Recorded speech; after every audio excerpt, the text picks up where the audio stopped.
আজকে এই ভিডিওতে দেখাবো কিভাবে কাগজে লেখা সিগনেচার থেকে ডিজিটাল সিগনেচার করবেন অ্যাডোবি ইলাস্ট্রেটরে। প্রথমে আপনার ইমেজটাকে ওপেন করেন অ্যাডোবি ইলাস্ট্রেটরে।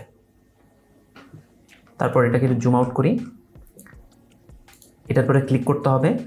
তারপর ইমেজ ট্রেস এই অপশনে এখানে ক্লিক করতে হবে। করার পর ব্ল্যাক অ্যান্ড হোয়াইট লোগো এখানে ক্লিক করতে হবে। এটা যদি এখানে সরাই আনি দেখতে পারবেন এর পিছনে একটা হোয়াইট ব্যাকগ্রাউন্ড আছে। তার জন্যে এই যে পাশের যে প্যানেলটা দেখা যাচ্ছে ইমেজ ট্রেস প্যানেল, এখানে ক্লিক করতে হবে। ইগনোর হোয়াইট এখানে ক্লিক করলেই ব্যাকগ্রাউন্ডের হোয়াইটটা চলে যাবে। এটা কেটে দিই, এক্সপ্যান্ড করে দিলাম, তাহলে কিন্তু এটা ডিজিটাল সিগনেচার হয়ে গেল। এখন আপনারা এটাকে একটু বড় করে সেভ করে ফেলতে পারবেন।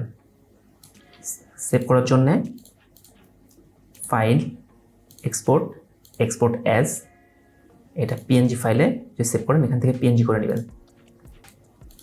এক্সপোর্ট, তাহলে পিএনজি করলে পিছনে এরকম ট্রান্সপারেন্ট ব্যাকগ্রাউন্ড থাকবে। ওকে, এভাবে করে ফেলতে পারবেন।